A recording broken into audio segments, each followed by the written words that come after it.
yourself some cheap Animal Crossing bells, items, and Nook Mile tickets at buyacbell.com and use code Flowdriver for 8% off. What's going on, guys? I'm back with another video. Today I am going to be discussing some tips that I have found have helped me in this new update. Some little things that I think might help you get used to the new update, things that might be a bit easier for you, make it a bit quicker for you to go hunting in the water, and everything like that. So let's jump into this tips and tricks video. At number 1, we're going to start with wetsuits. Now, wetsuits, obviously, you purchase in the Nook shop, which are in the cabinet. Now, every day, they will change. It might be red, it might be pink, it might change colour. I don't know if there is a pink one, actually. Don't quote me on that. But every day, it does change, so make sure you check this daily, because you will not be stuck with this either. It won't be that colour every day. It will change.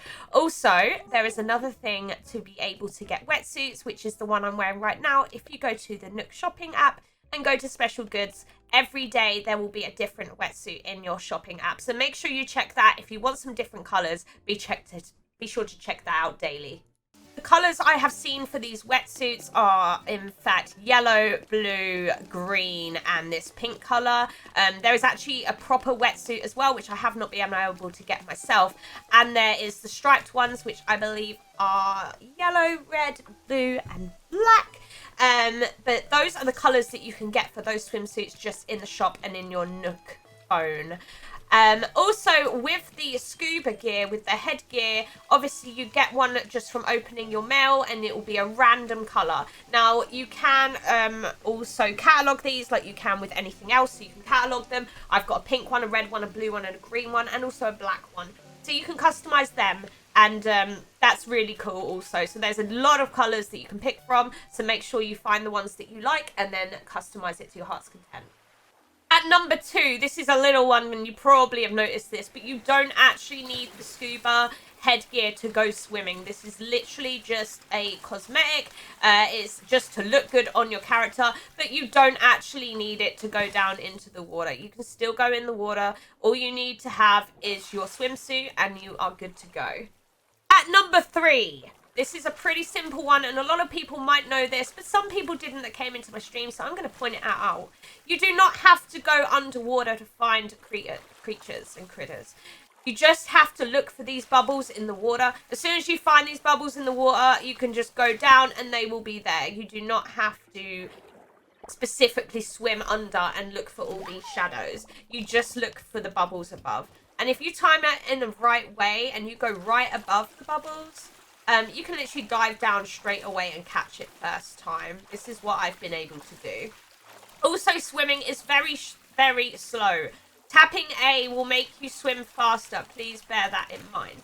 So with this bubble, I go straight ahead on top of it where the bubble's coming down. And if I dive down, majority of the time, you are pretty much above it. I kind of miscalculated there. That was a bad example. But you get what I mean. Just look for the bubbles and you'll be able to do that pretty quickly. At number 4, we have the big shadows that are really, really fast, and you're probably like, how do I catch them? And they're really, really annoying. Yes, we've all been there, and I feel your pain. The best way to get them is to literally corner it. Get it in a corner. Literally corner that little sucker. And then as soon as you get it in a corner, it literally can't go anywhere. It tries to go a different way, and you can just kind of cut it off. This was not a big guy, but this was the best way that I could show this. I've done this with a few now, and it's honestly the best way to get the big guys without them just running off and you chasing them for 10 minutes. Get them into a corner, and you can easily maneuver them into that corner and grab them quickly. Here you go. I found a big one, so I can perfectly show you this corner technique now. So I'm kind of going to round it into the corner as much as I can. And it kind of gets stuck there. It's like, oh, what do I do? What do I do? Where do I go? And you just kind of keep going into the corner. Bide your time with it. And then it's got nowhere to go. And there we go! I haven't got that yet! Ah! There you go. And that is how you can catch the big guys with less hassle. At number 5, we have Scallops and Pascal. Now, this one's a pretty obvious one, but there's a few things that you can do to kind of get the best out of this experience, and I'll explain. So obviously every time you get a scallop, or once a day, I've got to stress this enough, once a day that you get a scallop, Pascal will come and he will either give you a mermaid DIY or a pearl. Now this is completely random. You could get a DIY, you could get a pearl. I've had days where I've skipped and I've had a pearl for every day. Sometimes it happens. But the best way you can maximize this daily is if you have a secondary, third or fourth account on your Switch that you actually have a house set up, or, you know, whatever. So what I've been doing is going on my first account, getting Pascal to come, seeing what I get, signing in on my secondary account, going in, finding a scallop, getting another DIY or another pearl. This maximizes. Now, if you've got time to do this, I would recommend doing it on your secondary account, your second character, your third character, even your fourth character, just to see what Pascal gives you. And you see he gave me a pearl. This happens all the time. He gives me pearls all the time. But continue doing that. You can skip forward a day. He appears once a day. If you don't mind time traveling, I've been doing it quite a lot. And you will get DIYs off him. And eventually you will get a lot of the mermaid DIYs. I've got quite a few of the DIYs so far. Which I can actually show you, and I'll show you what they look like in real life because they are beautiful. So these are the ones I've got so far. This is purely from going on 2 accounts and going in there twice a day into the water and getting a scallop on both of my accounts. Now in my secondary house, obviously I've got my hotel. And I'll just show you some of these mermaid items that you can get from these DIYs in person. The ones that I've crafted so far. And they are really beautiful. If you want them, I definitely recommend going on 2 accounts and grinding this out.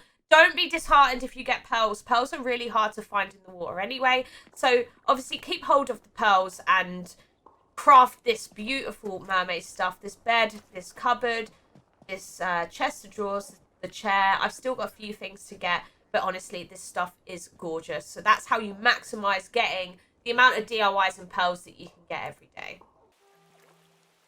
So those have been my tips that I've found to maximize trying to get the DIYs, catching creatures and all that stuff. This has been the best way for me to explain what I've been doing the last few days to maximize. Well, since yesterday. It's only been out yesterday. I say a few days, but I've been time traveling all of yesterday and trying to get as much as I can because I want to craft all the mermaid stuff. I have not seen Pirate Gulliver yet, but my friend has. So if you see him, there is a way to maximize that as well. Just go back 2 days from when he's there, go in, save, and then go in the next day when he was originally there, and he will be there again. And you can grind him out as much as you like if you want to do that kind of thing. If that's what you like to do. If you like to try and time travel and you like to grind it out, then you can do that. That's perfectly fine. Everyone plays it their own way. But either way, I hope you've enjoyed this tips video. If you want to see some more, please let me know if you'd like to. If there's anything you want to know more about that I can possibly help you with, please comment below. Smash a like on it and subscribe if you like Animal Crossing videos. I will try and get some more out as possible. Hay fever has been kicking my ass lately, so I apologise that I haven't uploaded as much. But I hope you enjoyed this video, and I'll see you guys on the next one.